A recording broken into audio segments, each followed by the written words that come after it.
pecador salvó. Fui ciego, mas hoy miro yo, perdido y él me halló.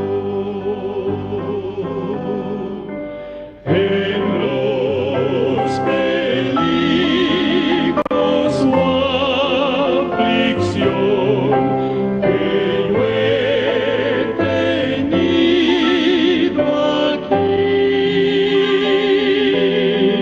su gracia siempre me libró y me guiará feliz, feliz,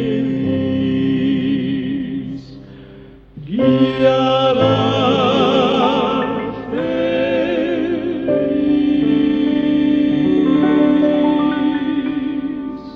Y cuando en Sion conocí.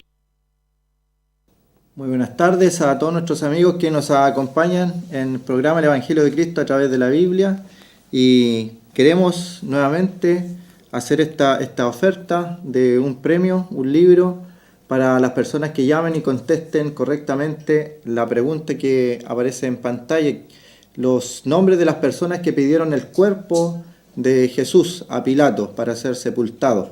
Contestando esa pregunta correctamente, al final del programa vamos a regalar o obsequiar este libro, Mensajeros de Juicio y de Gloria, que tiene que ver con los 12 profetas menores, que son muy poco estudiados en el día de hoy. 12 profetas menores que son los últimos libros del Antiguo Testamento, y el autor de este libro además tradujo la Biblia a un idioma al-Lubalé, en África.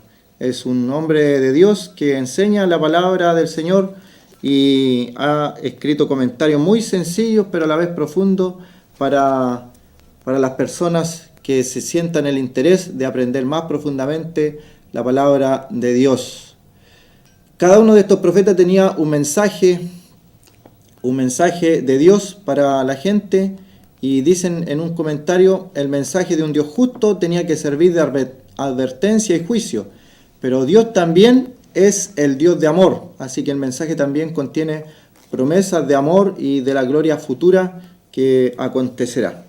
Así, diciendo esto, hacemos la invitación también para los cursos Emaús, que son por correspondencia, son gratuitos para todas aquellas personas que quieran aprender de la Biblia también. Gratuitamente se entregan esos cursos, se comunican a través de la página, a través de correo electrónico, que también aparece ahí en la página, o en Pedro Aguirre Cerda 189, para que se contacte con nosotros y obtenga estos cursos bíblicos gratuitos, los cursos Emaús. Y en nuestro estudio cada jueves nos basamos en el libro de Juan para seguir un estudio ordenado, un estudio sistemático de lo que el Señor nos quiere hablar a través de su palabra. Y en el día de hoy vamos a leer una porción acerca de la sepultación de nuestro Señor Jesucristo, que está en Juan capítulo 19. Así que si tiene una Biblia, le invitamos a que comparta con nosotros la lectura y la enseñanza también para nuestra vida práctica. Hay principios bíblicos que son aplicables también para nosotros en el día de hoy. Juan capítulo 19. Vamos a leer una porción que lleva por título Jesús es sepultado. Juan 19, versículo 38. Dice de la siguiente forma: después de todo esto, José de Arimatea, que era discípulo de Jesús, pero secretamente por miedo de los judíos, rogó a Pilato que le permitiese llevarse el cuerpo de Jesús, y Pilato se lo concedió. Entonces vino y se llevó el cuerpo de Jesús. También Nicodemo, el que antes había visitado a Jesús de noche, vino trayendo un compuesto de mirra y de aloes, como 100 libras. Tomaron pues el cuerpo de Jesús y lo envolvieron en lienzos con especias aromáticas, según es costumbre sepultar entre los judíos. Y en el lugar donde había sido crucificado había un huerto, y en el huerto un sepulcro nuevo, en el cual aún no había sido puesto ninguno. Allí pues, por causa de la preparación de la Pascua de los judíos, y porque aquel sepulcro estaba cerca, pusieron a Jesús. El primer día de la semana, María Magdalena fue de mañana, siendo aún oscuro, al sepulcro y vio quitada la piedra del sepulcro. Entonces corrió y fue a Simón Pedro y al otro discípulo, aquel a que amaba a Jesús, y le dijo: se han llevado del sepulcro al Señor, y no sabemos dónde le han puesto. Y salieron Pedro y el otro discípulo, y fueron al sepulcro. Corrían los dos juntos, pero el otro discípulo corrió más aprisa que Pedro, y llegó primero al sepulcro. Y bajándose a mirar, vio los lienzos puestos allí, pero no entró. Luego llegó Simón Pedro tras él, y entró en el sepulcro, y vio los lienzos puestos allí, y el sudario que había estado sobre la cabeza de Jesús, no puesto con los lienzos, sino enrollado en un lugar aparte. Entonces entró también el otro discípulo que había venido primero al sepulcro, y vio y creyó, porque aún no habían entendido la escritura, que era necesario que él resucitase de los muertos. Y volvieron los discípulos a los suyos. Hasta ahí, por el momento, la lectura, la palabra del Señor. Juan, capítulo 19, hemos leído versículo 38, y en el capítulo 20 hemos leído los primeros 10 versículos de este capítulo. El Señor Jesucristo está en la cruz de nuestro Señor, donde los creyentes encuentran perdón de pecados, vida eterna, salvación, una esperanza viva, bienaventurada.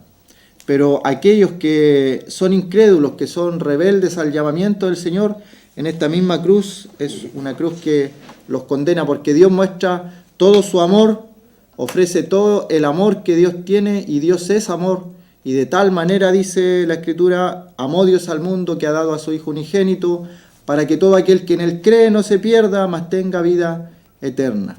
Dios es amor. Dios no es que tenga mucho amor o bastante amor. La Escritura dice que Dios es amor. Y siendo Dios amor, Él muestra su amor en este suceso de la cruz. Dios, habiendo enviado a su Hijo en forma de hombre, estando en este mundo, amó de tal forma a este mundo que dio a su Hijo unigénito, para que todo aquel que en Él cree, en el Señor Jesucristo, no se pierda, mas tenga vida eterna. Y el Señor Jesucristo está en la cruz del Calvario. Muere, y son palabras que un centurión dice: verdaderamente este hombre era justo, era hijo de Dios. Hay testimonio de las personas que estaban a los pies de la cruz, y se nos muestra cómo Él pidió perdón también para aquellas personas que le hacían daño. Tan diferente el Señor a nosotros en el día de hoy. Cuando se nos hace algún mal, la naturaleza humana invita casi por sí sola a hacerle daño al prójimo que le ha hecho mal. Pero el Señor Jesucristo dice: Padre, perdónalos porque no saben lo que hacen. Y también eso lo aprendió un discípulo llamado Esteban cuando lo estaban apedreando, el primer mártir, allá en el libro de los Hechos, y él también pide perdón por sus agresores. Y también es un ejemplo que ha quedado a lo largo de la historia en aquellos hermanos que son perseguidos, que son maltratados por los perseguidores, y ellos piden perdón acerca de sus agresores. Y eso también en el día de hoy, gracias a Dios, no sucede en nuestro país, pero en otros países sí. En países asiáticos, en países del Medio Oriente son perseguidos, los hermanos son muertos por predicar el Evangelio, son arrestados por tener una Biblia o por hablar en público del Señor Jesucristo, y se les maltrata, se les golpea, se les toma prisioneros, y ellos se sienten dignos de esto, y el Señor dejó el ejemplo y ellos lo siguen también pidiendo perdón para sus agresores. Y el Señor muere, el Señor está en aquella cruz y es bajado su cuerpo, y la Biblia nunca habla del cadáver de Jesús. El cuerpo del Señor, el cuerpo de Jesús dice el libro de Juan, que Él entregó su espíritu. Nadie le quitó su vida, Él mismo la puso. Fue un designio totalmente divino, que Él quisiera morir en la cruz del Calvario. Porque la paga del pecado es muerte, pero el cuerpo del Señor no tenía pecado, por lo tanto debía ser así, es algo lógico. Si Él no podía morir, tuvo que Él decidir morir, entregar su espíritu. Exclamando a gran voz, entregó su espíritu. Y ahora viene un acontecimiento que vamos a sacar algunos principios de la palabra del Señor, como es el caso de esta persona que aparece allí, José de Arimatea. ¿Quién era José de Arimatea? Era un principal de los judíos, y el libro de Mateo nos dice que era un hombre rico. Y podemos reflexionar en esto acerca de las riquezas, del dinero, que en el día de hoy, cuando se mezcla con lo que son los asuntos espirituales, muy de mal gusto, y también hay gente que saca provecho acerca de lo espiritual y la necesidad espiritual de las personas, y en base a eso saca provecho económico para ellos mismos. Pero la Biblia tiene algunos versículos y algunos pasajes en cuanto a esto. José de Arimatea se nos dice en el libro de Mateo que era un hombre rico, no es pecado ser rico. El libro de Primera de Timoteo nos dice algo acerca de la riqueza y lo que tiene que ver con la maldad en la riqueza. Y nos dice que la raíz de todos los males es el amor al dinero. La raíz de todos los males es el amor al dinero. Y dice, el cual codiciando algunos se extraviaron de la fe. El dinero, codiciando algunos se extraviaron de la fe.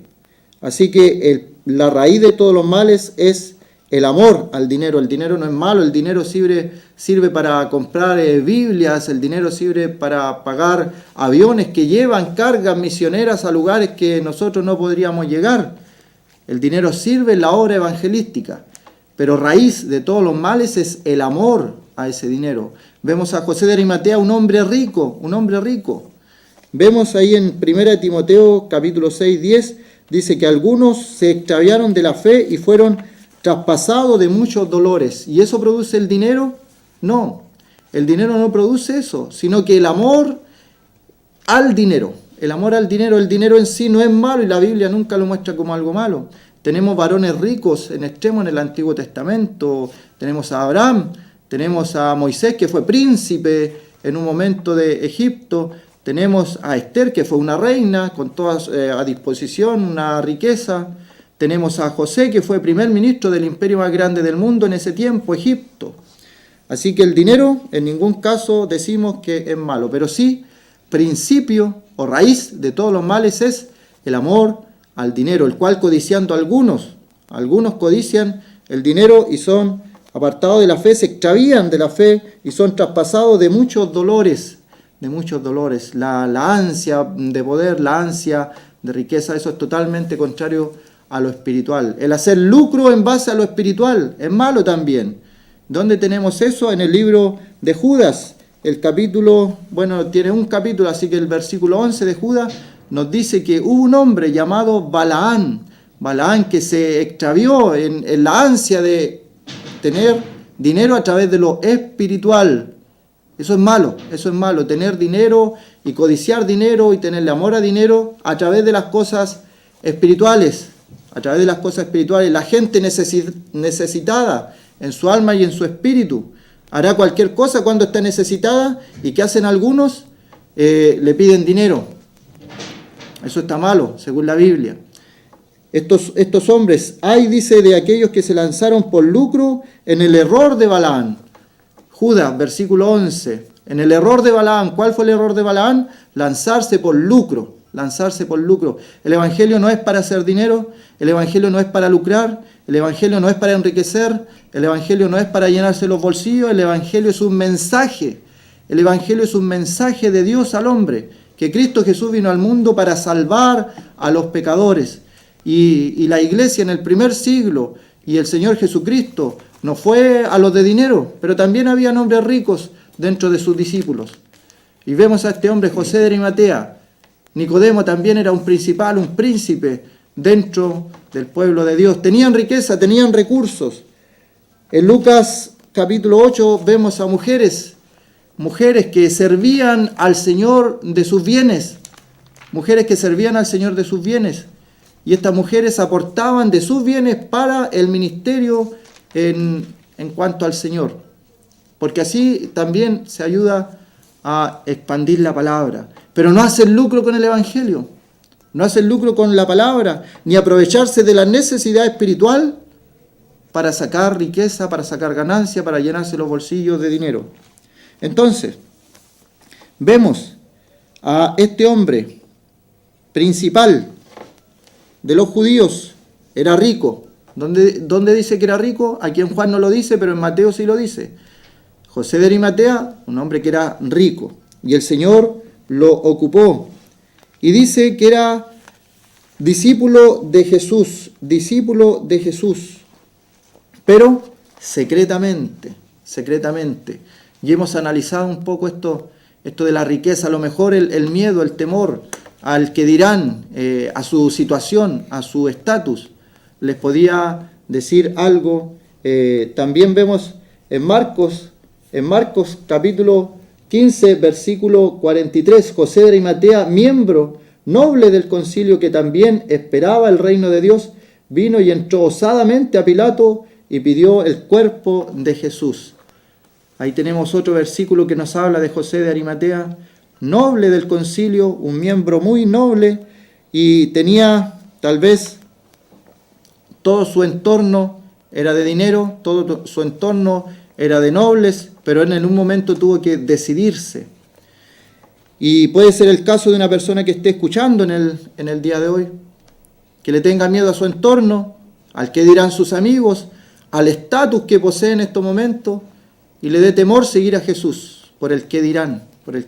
Pero llega un momento en la vida de cada persona, en la vida de cada hombre, que tiene que tomar una decisión. Otro pasaje también en Lucas capítulo 23, versículo 51 nos dice de la siguiente forma: este que también esperaba el reino de Dios y no había consentido en el acuerdo ni en los hechos de ellos. Hablando también de José de Arimatea. Así vemos una persona noble, rica y con principios y valores que él demuestra. Así que entra osadamente, pide el cuerpo del Señor, y tenemos aquí que él lo pide osadamente, y antes de eso era un discípulo de forma secreta. Y tal vez hay alguna persona que esté secretamente creyendo en el Señor, diga: yo sé que soy creyente, yo sé que soy cristiano, pero déjeme tranquilo, no me moleste mi vida diaria, yo sé que soy creyente y Dios lo sabe, pero Dios en un momento hace que nos decidamos, que busquemos esa decisión y presentarse osadamente, por ejemplo, como lo hizo este hombre, José de Arimatea. Hay un pasaje también acerca del José de Arimatea, cómo él, siendo osado, pide el cuerpo del Señor, siendo rico, no le importó eso, no le importó el que dirán, y otras personas en la Escritura también optaron por no importarle su riqueza. Está el caso de Moisés, siendo príncipe de Egipto, cuando él tenía todo el poder, toda la riqueza, dice que prefirió más bien estar con el pueblo de Israel. Y era un pueblo pobre, era un pueblo esclavo, era un pueblo perseguido, pero él prefirió eso. En un momento de su vida decidió. También está el caso de José. Secretamente, sus hermanos no sabían quién era José, pero él sí sabía. Y en un momento determinado él decide mostrarse delante de sus hermanos y les muestra. Y dice que vayan donde su padre y le digan toda la gloria que tiene allí en Egipto. Y es el salvador de sus hermanos en ese momento para que vayan a la tierra de Egipto, donde había alimento, donde había abundancia de alimento por José. Tenemos el caso de Esther, también secretamente Esther, porque Mardoqueo le había dicho que no declarara su nacionalidad judía. Y secretamente ella tenía eso escondido en sí misma, pero dice la Biblia que llegó un momento que ella tuvo que declarar que era judía. Y Mardoqueo le dice que si si quién sabe para esta hora ha llegado al reino. Ella era reina de un imperio, pero secretamente ella sabía que era israelita. Y cuando el pueblo de Israel está en peligro, Mardoqueo le dice esas palabras que penetran profundamente en ella, y ella dice que oren, que ayunen y que va a presentarse delante del rey, y si muere, que muera. Y Mardoqueo le hace ver, quién sabe si para esta hora ha llegado al reino. Hay secretos, hay discípulos secretos, pero que en un momento tienen que decidirse a develar, a revelar que son cristianos. La Escritura nunca muestra creyentes secretos hasta el final de sus vidas. Es el caso de este hombre, José de Arimatea, un hombre rico, un hombre noble, un hombre que a lo mejor había secretamente seguido al Señor Jesús, pero en el momento donde no había discípulos, en el momento donde todos estaban escondidos por causa y por temor de lo que los romanos podían hacerle, este hombre se presenta osadamente ante Pilato, sin importarle el que dirán, sin importarle el Sanedrín, sin importarle lo que le pudiera pasar, y pide el cuerpo de nuestro Señor. Y dice el versículo 38 al final, pidió el cuerpo de Jesús y Pilato se lo concedió. Entonces vino y se llevó el cuerpo de Jesús. Y aquí también una reflexión. José de Arimatea siente algo en su corazón, que es pedir el cuerpo del Señor, y actúa conforme a ese sentir, y va donde Pilato, donde quien tiene el poder y la autoridad en ese momento políticamente, y osadamente pide el cuerpo del Señor. Pero ¿qué dice la Biblia después? Que cuando Pilato se lo concedió, entonces vino y se llevó el cuerpo de Jesús. Tenemos entonces un deseo en nuestro corazón, tenemos una visión de Dios, tenemos un sueño que Dios ha puesto en nosotros. Actuamos conforme a eso y avanzamos en fe.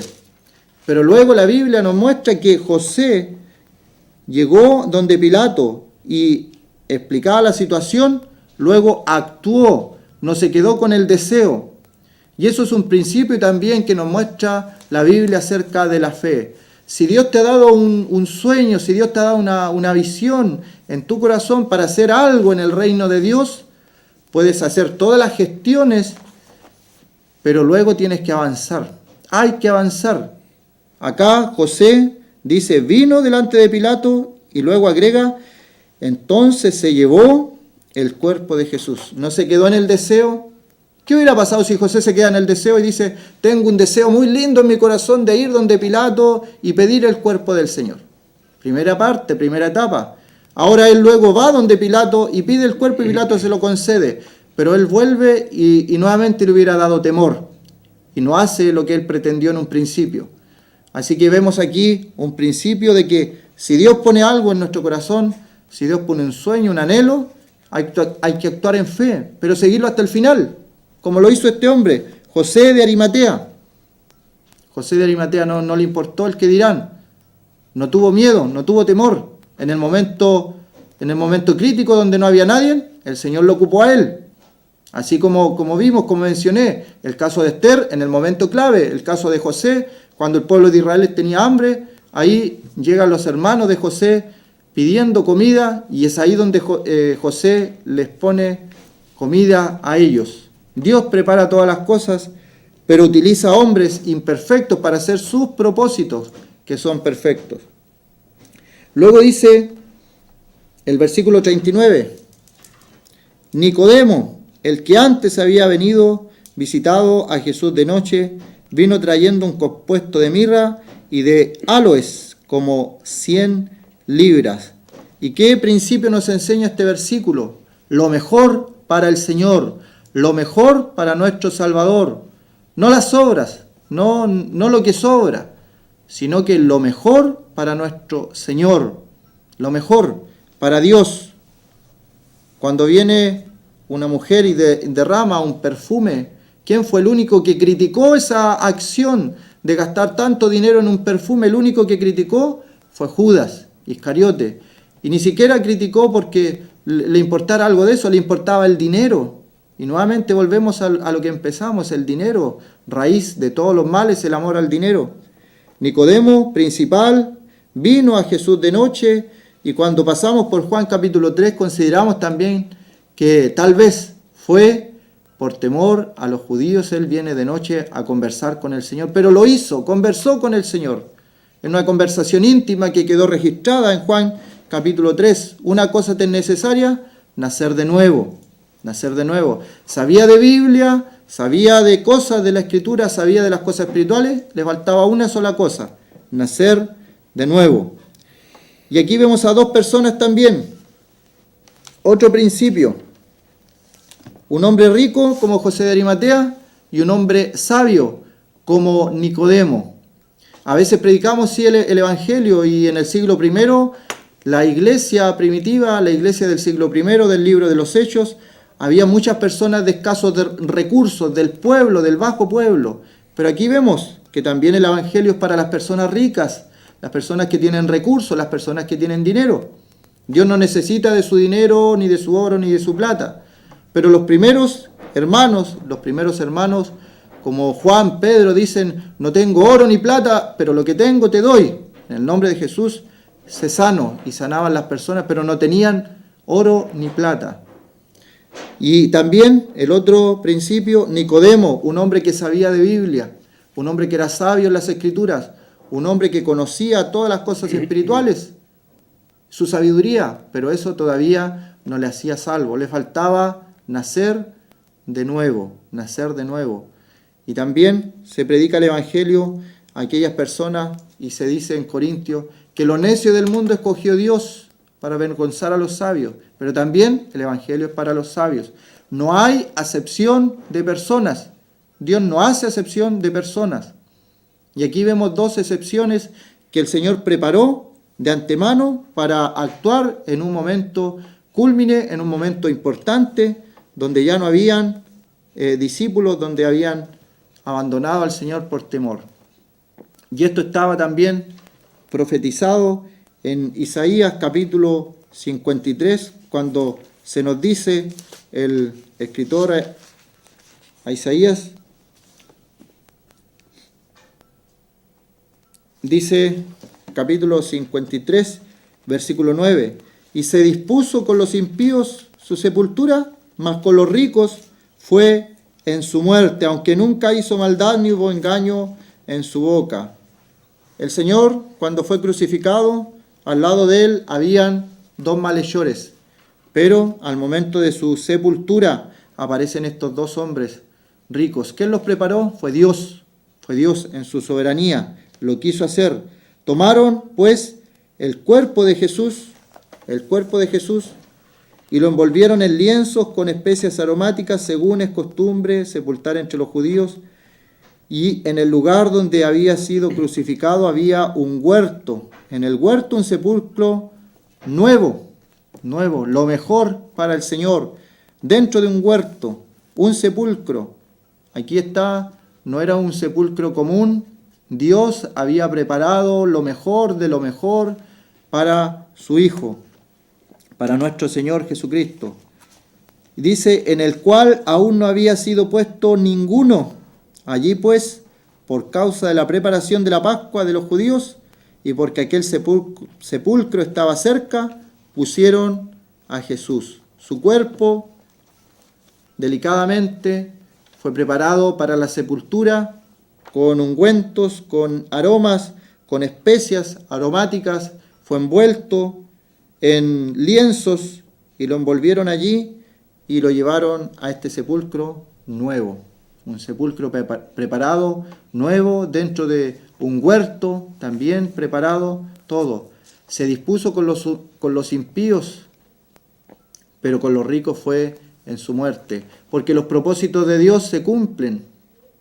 Tal vez todo indicaría que él no hubiera tenido sepulcro, porque el lugar que se menciona aquí, un huerto, y más aún, un sepulcro nuevo en el cual ninguno había sido puesto, y por lo que vemos era una piedra, una roca.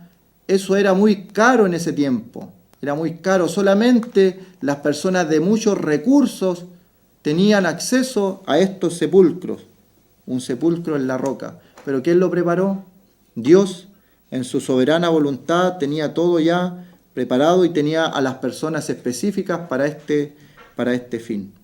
Vamos a ir a una pausa musical y luego vamos a continuar en este estudio de la palabra del Señor. Pon tus ojos en Cristo, tan llenos de gracia y amor, y lo terrenal sin valor será a la luz del glorioso Señor.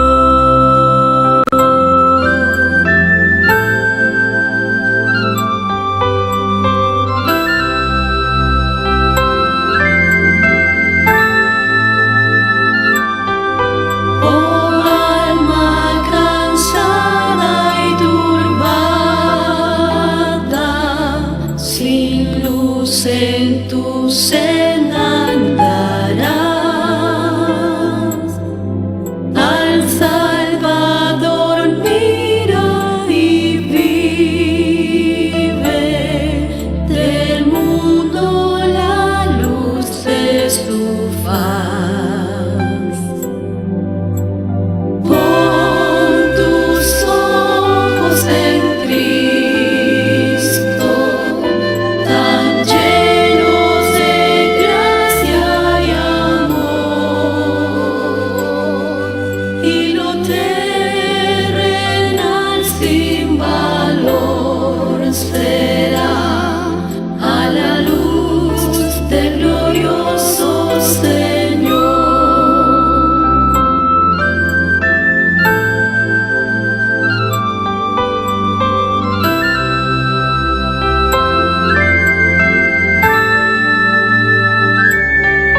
De muerte a vida eterna, me llama y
Es maravilloso realmente ver cómo Dios prepara todas las cosas para que se cumplan de acuerdo a sus propósitos, a sus planes, y como personas que en momentos críticos ellos pueden dar la cara, pueden levantar la voz y se atreven a hacer cosas que uno pensaría aquellos que estuvieron con el Señor públicamente durante todo su ministerio, ellos se atreverían a hacer.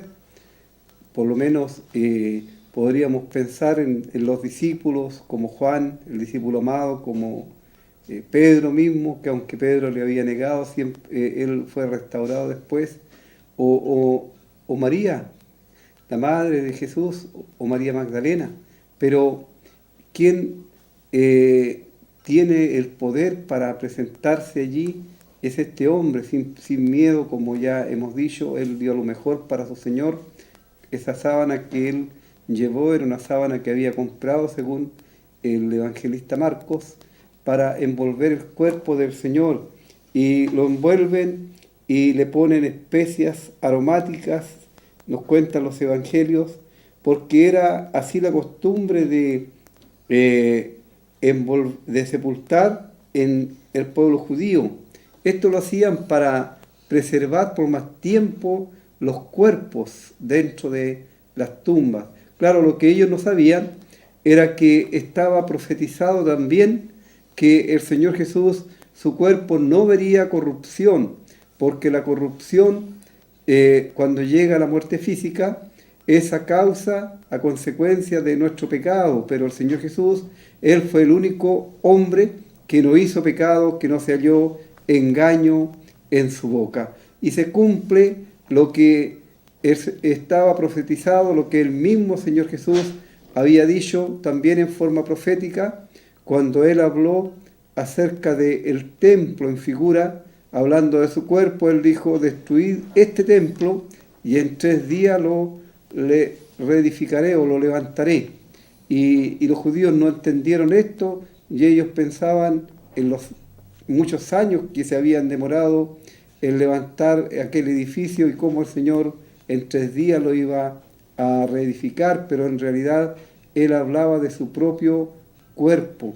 También Él había dicho que a la generación malvada y adúltera de los judíos que pedían señal, ellos pedían señal, siempre querían ver cosas sobrenaturales para creer en la palabra de Dios. Hoy día también hay mucha gente que espera ver cosas sobrenaturales, pero aquellas señales fue para el pueblo judío. Hoy día Dios es soberano y Él puede también dar señales, pero eso está enteramente a su voluntad, sujeto a ello. Este José de Arimatea había comprado y labrado un sepulcro nuevo en la roca, como ya hemos escuchado, y allí fue sepultado el Señor.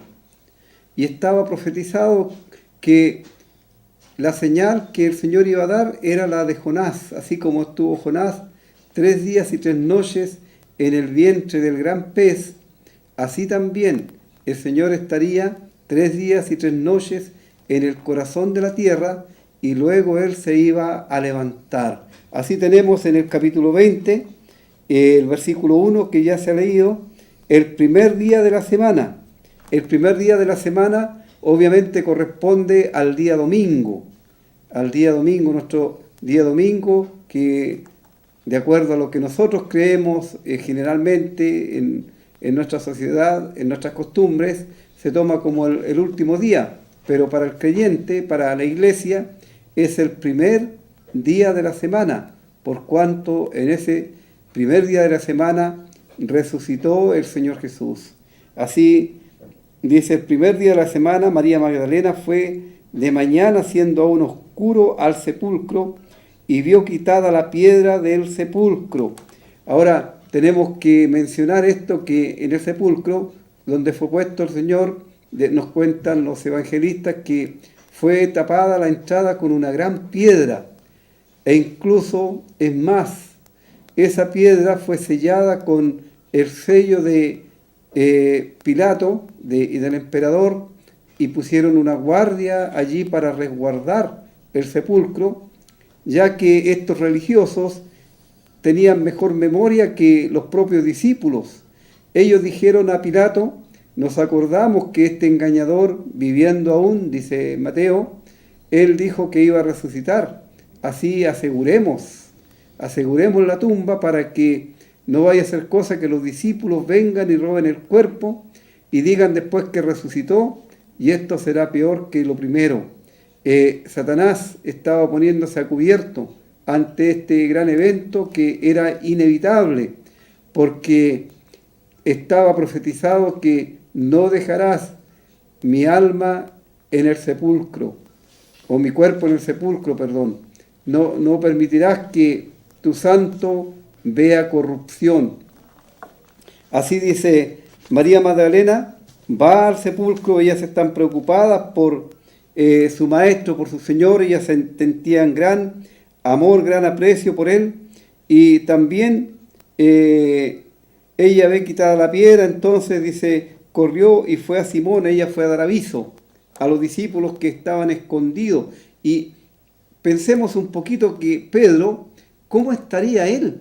Él había negado a su Señor, y cualquiera de nosotros hubiera pensado que después de esa traición él se hubiera ido lejos, pero no, él vuelve a estar con los demás discípulos, porque él después reconoció su pecado y lloró amargamente por haber negado a aquel del cual él había dicho antes que estaba dispuesto a dar su propia vida.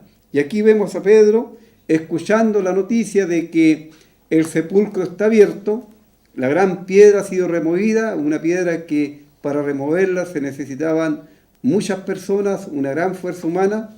Sin embargo, aquí está removida sin que haya ninguna persona allí que pudiera hacerlo.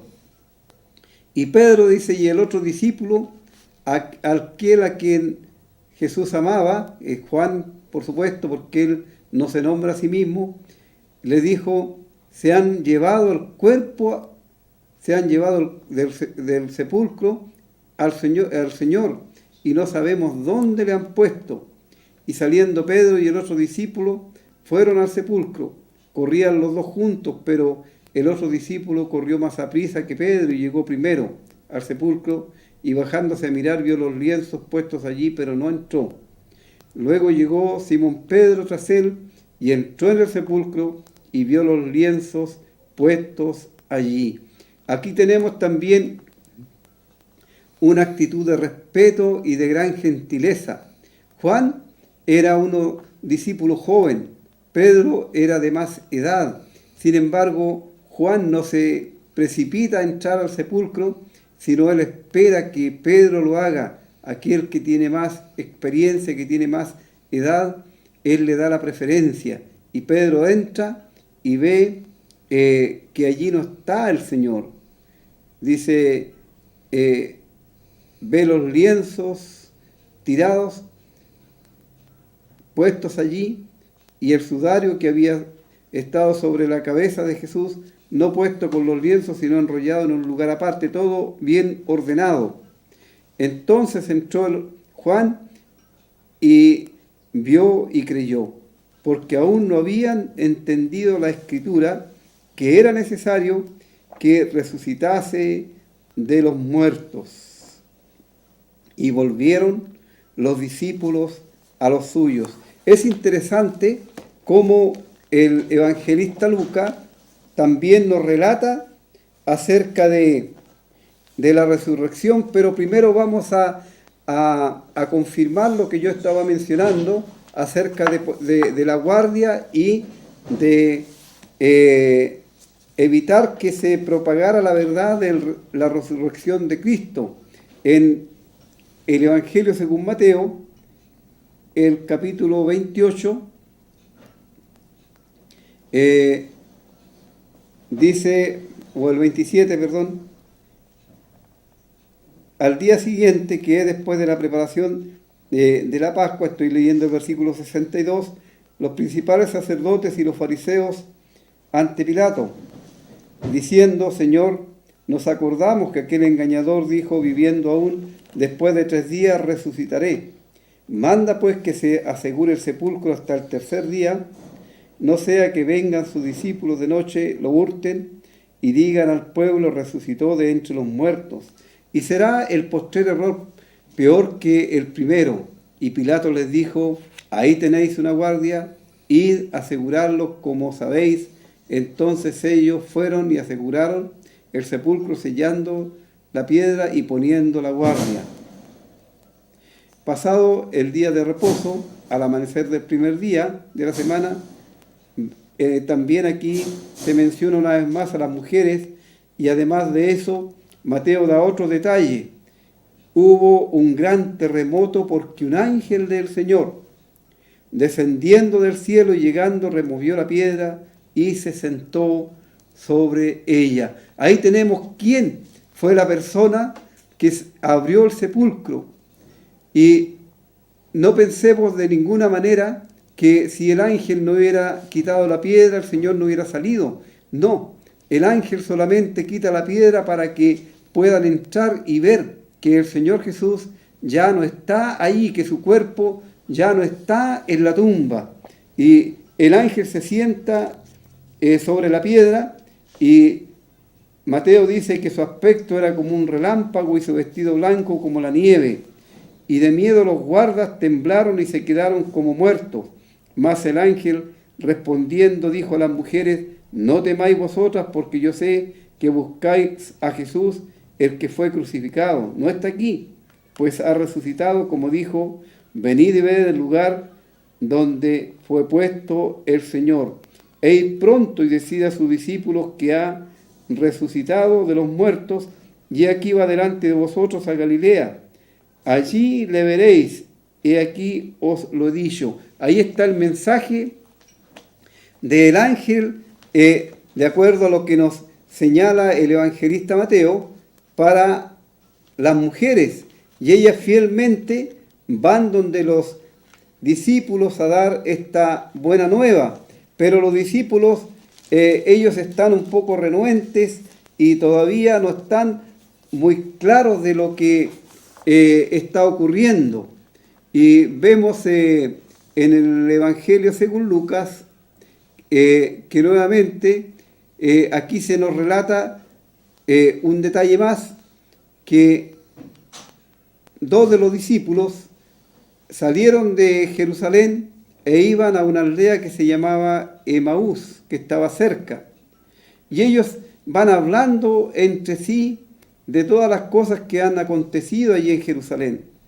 Y mientras ellos van caminando, se acerca Jesús, y dice el versículo 15 del capítulo 24, sucedió que mientras hablaban y discutían entre sí, Jesús mismo se acercó y caminaba con ellos, mas los ojos de ellos estaban velados para que no le conociesen.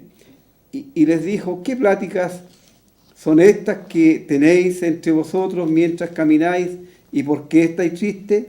Respondiendo uno de ellos, que se llamaba Cleofas, le dijo, ¿eres tú el único forastero en Jerusalén que no ha sabido las cosas que en ella han acontecido en estos días? Entonces él le dijo, ¿qué cosas? Y ellos dijeron de Jesús Nazareno, que fue varón profeta, poderoso en obra y en palabra, delante de Dios y de todo el pueblo, y cómo le entregaron los principales sacerdotes y nuestros gobernantes a sentencia de muerte y le crucificaron. Pero nosotros esperábamos que Él era el que había de redimir a Israel. Ahora, además de todo esto, hoy es ya el tercer día que esto ha acontecido. Aunque también nos han asombrado unas mujeres entre nosotros, las cuales antes del día fueron al sepulcro, y como no hallaron su cuerpo, vinieron diciendo que también habían visto visión de ángeles, quienes dijeron que Él vive.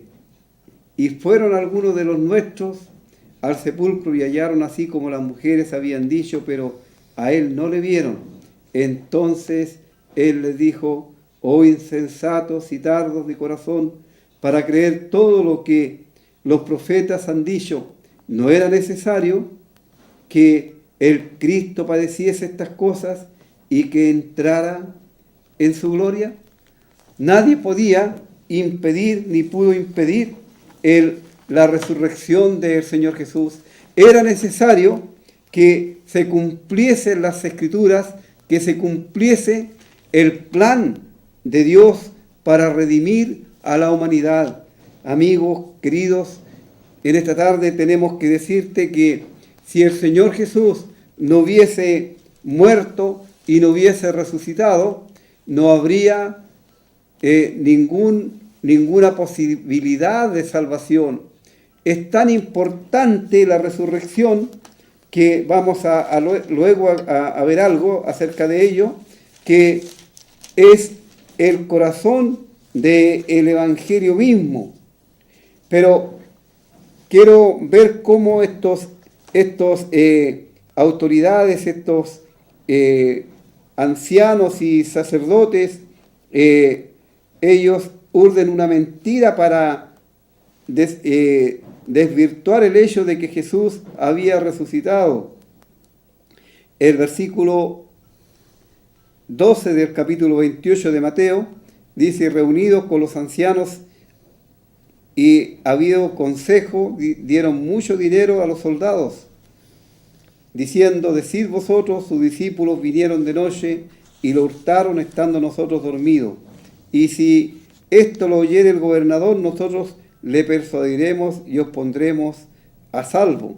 Y ellos, tomando el dinero, hicieron como se les había instruido. Este dicho se ha divulgado entre los judíos hasta el día de hoy. Vemos cómo Satanás urde mentira tras mentira a fin de negar la gran verdad de que el Señor Jesús había resucitado, porque como vemos en el libro, en la primera carta del apóstol Pablo a los Corintios, lo vamos a leer, que la importancia que tiene la resurrección de el Señor Jesús. El capítulo 15 dice el versículo 1, voy a leer algunos versículos solamente por razón de tiempo. Además os declaro, hermanos, el evangelio que os he predicado, el cual también recibisteis y en el cual también perseveráis, y por el cual asimismo, si retenéis la palabra que os he predicado, sois salvos si no creísteis en vano. Porque primeramente os he enseñado lo que asimismo recibí, que Cristo murió por nuestros pecados. Ahí tenemos la gran verdad del evangelio. Cristo murió por nuestros pecados. Y nosotros podemos decir con mucho agradecimiento, con mucha gratitud al Señor, que Él murió por mis pecados. Pero ¿tú puedes decir que Él murió por los tuyos? Y que conforme a las Escrituras, y que fue sepultado, y que resucitó al tercer día, conforme a las Escrituras, o de acuerdo a lo que estaba profetizado. Luego dice el versículo 12: pero si se predica que Cristo resucitó de los muertos, ¿cómo dicen algunos de entre vosotros que no hay resurrección de muertos? Y ahí vemos cómo sigue proliferando la gran mentira que fue urdida por las autoridades judías y pagada con dinero a los soldados.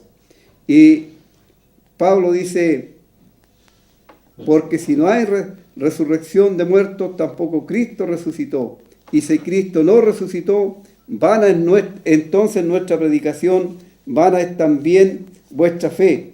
Y somos hallados falsos testigos de Dios, porque hemos testificado de que Dios resucitó a Cristo, el cual no resucitó, si en verdad los muertos no resucitan. Luego dice: y si Cristo no resucitó, vuestra fe es vana, aún estáis en vuestros pecados. Y si en esta vida solamente esperamos en Cristo, somos los más dignos de conmiseración de todos los hombres. Mas ahora Cristo ha resucitado de los muertos, primicia es de los que durmieron. Ahí tenemos que Cristo resucitó, y la resurrección es la base, es la confirmación del Evangelio.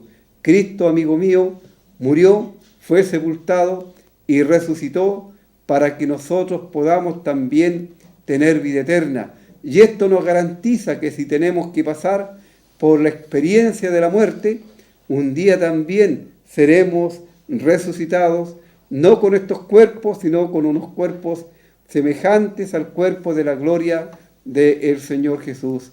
Amigo, cuán importante es tener la seguridad de la salvación. Aquí no se trata de ser meros religiosos, de creer que Dios envió a su Hijo al mundo, sino de creer que Cristo murió en la cruz por mis pecados, que Dios tomó mis pecados cuando Él estaba allí en la cruz y los cargó en el cuerpo de Cristo sobre el madero. ¿Crees esto tú, amigo mío? ¿Es esta tu fe? ¿Crees que tienes vida eterna y que no perecerás jamás porque Cristo pagó el precio de tu rescate?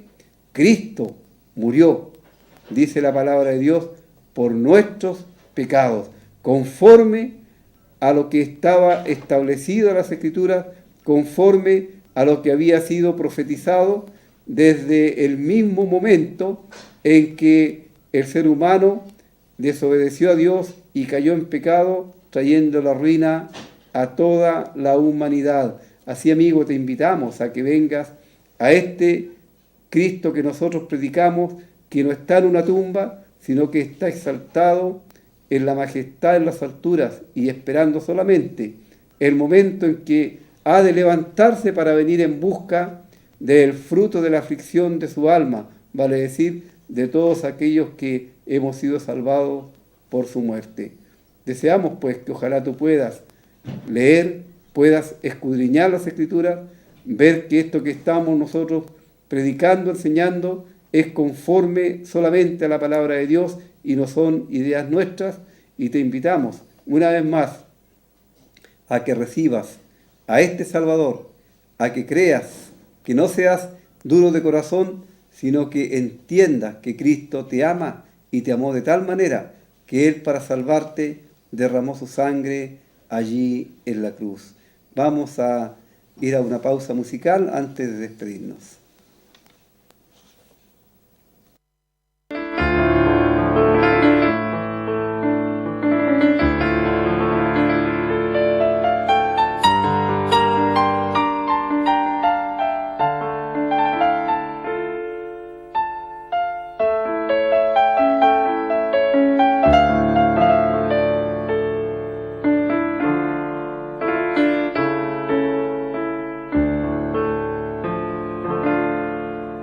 El que habita al abrigo de Dios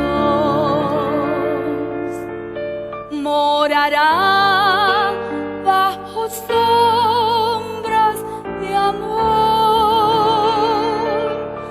Tu esperanza y castillo Jehová será, y en sus alas feliz vivirá. Hoy yo quiero habitar al abrigo de Dios, solo allí encontraré paz y profundo amor. Mi delicia es con Él, comunión, disfrutar y por siempre su nombre alabar.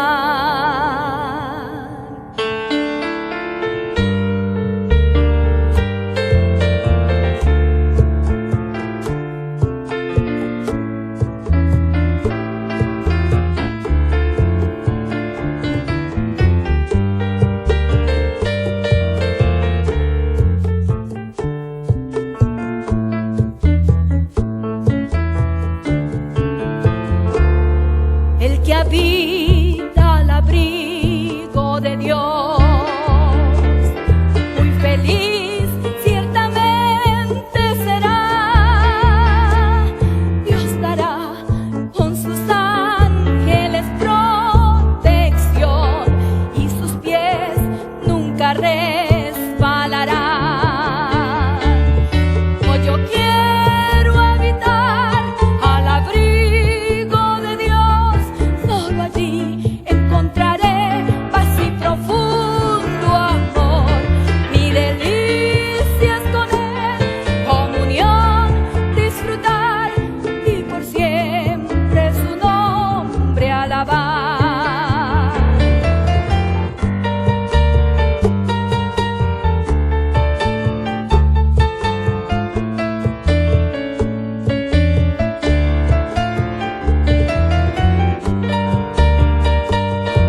bien, estamos llegando al final del programa. Estamos contentos de que haya sintonizado una vez más el programa El Evangelio de Cristo a través de la Biblia. Y reiteramos para que haga los cursos Emaús por correspondencia, los puede hacer en su hogar, la tranquilidad de su hogar, o donde usted estime conveniente, y luego entrega los exámenes solamente y queda con el libro, el material disponible. También invitamos a las reuniones día miércoles y viernes en Pedro Aguirre Cerda 189. Tenemos estudios bíblicos y ministerio de la palabra del Señor. Y el domingo en la mañana, 11:30 de la mañana, escuela dominical con clases para adultos, para jóvenes también. Muy bien, el ganador del libro hoy día es don Marcos Vega. Don Marcos Vega se ha ganado el libro. Así el libro va a quedar acá en los estudios para que él lo venga a buscar en horarios de oficina. Deseamos que ojalá usted pueda entender el mensaje de salvación y pueda entender que lo único que queremos es que usted llegue a conocer a Cristo como su Salvador personal. Así, si el Señor lo permite, el próximo jueves nuevamente estaremos para seguir hablando del Evangelio de Cristo a través de la Biblia. Que tenga una buena tarde y que el Señor le bendiga.